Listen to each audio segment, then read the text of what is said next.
kadang-kadang orang salah bergerak. Nah, salahnya ini bisa diketahui oleh keadaan hatinya. Ketika dia menolak, ingkar, oh berarti itu salah. Salah, ini yang bahasa agamanya disebut dengan dosa.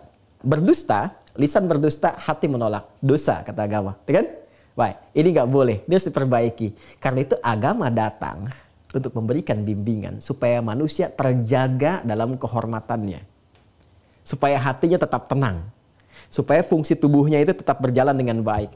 Maka diturunkanlah hukum supaya menjaga supaya dosa tidak keluar. Hukumnya disebut haram namanya. Haram itu seakar dengan kata hurmah. Diserap ke dalam bahasa Indonesia menjadi hormat. Hormat itu dari bahasa Arab, hurmah. Jadi hukum haram itu diturunkan untuk menjaga kehormatan manusia. Jangan berbuat dosa. Nanti kehormatan kamu menjadi runtuh. Haram ini jangan lakukan. Kenapa? Karena bisa meruntuhkan kehormatan. Kamu korupsi, kehormatan kamu nanti runtuh. Kamu berdusta, bukan sekarang, besok lusa diketahui kamu dibully, kehormatan kamu runtuh. Ya, maka dari itu, untuk mengembalikan dari dosa-dosa itu, supaya kamu tenang kembali hatinya. Sebab kalau nggak diperbaiki, kata Nabi di hadis Muslim, nakta sauda. Jadi kotoran-kotoran di hati. Kalau sudah kotoran, tertutup nanti fungsinya. Kalau sudah tertutup, yang baiknya tertutup, yang buruk muncul. Yang baik itu kan yang tenang. Yang gelisah muncul. Akumulasinya apa? Gelisah terhadap segala hal. Puncaknya gelisah pada kematian. Yang tadi seperti Anda sampaikan. Maka bagaimana cara memperbaikinya? Pertama, Quran surah keempat tadi saya sampaikan ayat ke-17. Ya. Innamat taubatu 'ala Allahi lilladzina ya'maluna su'a bijahalatin thumma yatubuna min qarib. Jika ada seseorang merasakan berbuat salah, diingkari oleh hatinya dan dia tahu itu dosa, maka cepat perbaiki itu, kembalikan ke jalan yang benar. Kembali dari salah kepada soleh, kepada jalan yang benar. Itu disebut taubat namanya. Derivasi kata taba yatubu taubat. Caranya bagaimana? 3 caranya. 1, akui bahwa itu salah. Jadi Islam itu gentle. Kalau salah, akui. Gentle sekali. Ya, itu untuk mendidik jiwa. Ya, jadi jangan menempatkan jiwa kita tinggi. Justru ketika tinggi, taubatnya nggak akan dilakukan. Iblis itu kenapa nggak bisa taubat? Karena saat diberikan oleh Allah kesempatan taubat, dia merasa tinggi. Makanya diharamkan sifat tinggi. Aba wastakbar. Quran surah kedua ayat 34. Aba wastakbar. Dia merasa tinggi karena itu nggak bisa taubat. Karena itu gentle kata Allah. Kalau salah, akui keliru. Ya? Baik. Kalau salah terhadap orang lain, minta maaf. Baik ya? Itu yang dimaksud Quran surah ke-3 Ali Imran ayat 133 sampai dengan 134. Jadi meminta maaf itu tinggi nilainya. Diapresiasi oleh Allah. Saya ulang ya, diapresiasi oleh Allah.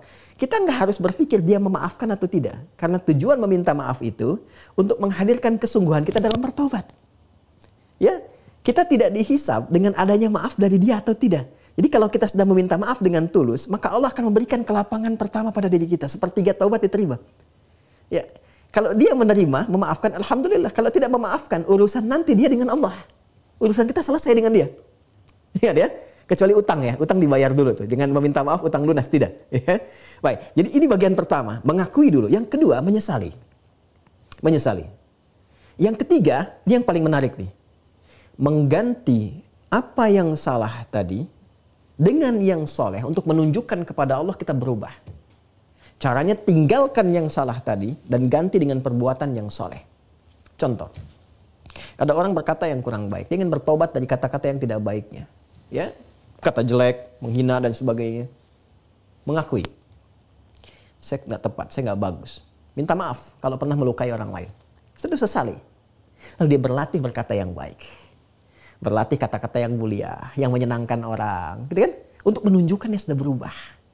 Nah ketika dia berhasil menata jalan itu, itulah taubat nasuha. Apa itu nasuha? Dari kata nasoha. Seakar dengan kata nasihat. Asalnya adalah sesuatu yang melapangkan jiwa. Yang menenangkan hati. Jadi nasuha itu asalnya bukan taubat yang diterima. Taubat yang memberikan dampak pada ketenangan jiwa. Itulah taubat nasuha. Sehingga jiwanya tenang lagi. Yang tadinya gelisah jadi tenang. Ketika dia tenang, dengan ketenangan itu dia bisa membaca keadaan dengan lebih baik.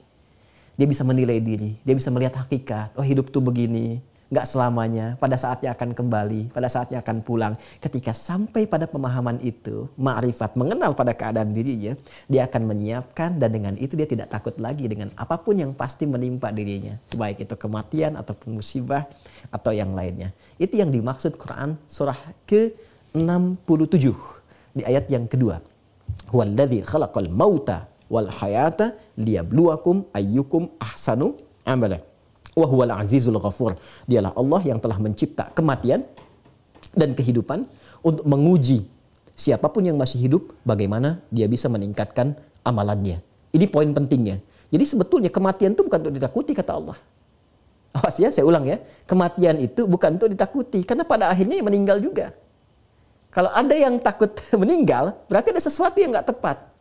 Apa yang nggak tepat itu? Dia nggak siap aja, nggak punya bekal. Kalau punya bekal, kematian itu kan gerbang untuk pulang. Ya kan? Sekarang coba tanyakan kepada setiap kita, mau masuk surga nggak? Semuanya mau. Saya ulang ya, mau masuk surga nggak? Semua mau. Nah, pintu surga itu namanya kematian. Pintunya kematian. Jadi kalau nggak mau meninggal, ya nggak bisa masuk surga. Ini pintunya kematian. Nah, bekal kematian itu, bekalnya apa? Bekalnya amal soleh. Jadi sebetulnya kalau dia telah berbuat banyak kebaikan dan amal-amal itu otomatis membuat hatinya tenang. Nah, yang meninggal itu kan jiwanya yang dicabut.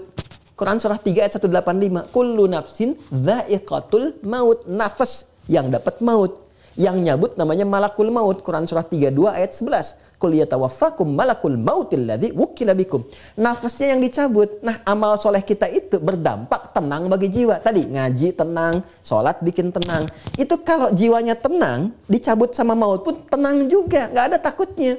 Itu yang dimaksud Quran surah 89 ayat 27 sampai 30.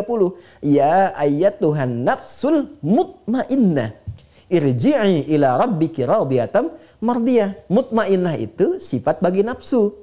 Karakternya disebut tumakninah. Karena itu dalam sholat kita tumakninah. Kan? Ruku tumakninah, sujud tumakninah untuk menghasilkan mutmainnah. Jadi kalau jiwanya mutmainnah, sudah tenang, sudah baik, itu otomatis gak ada takut lagi untuk kematian.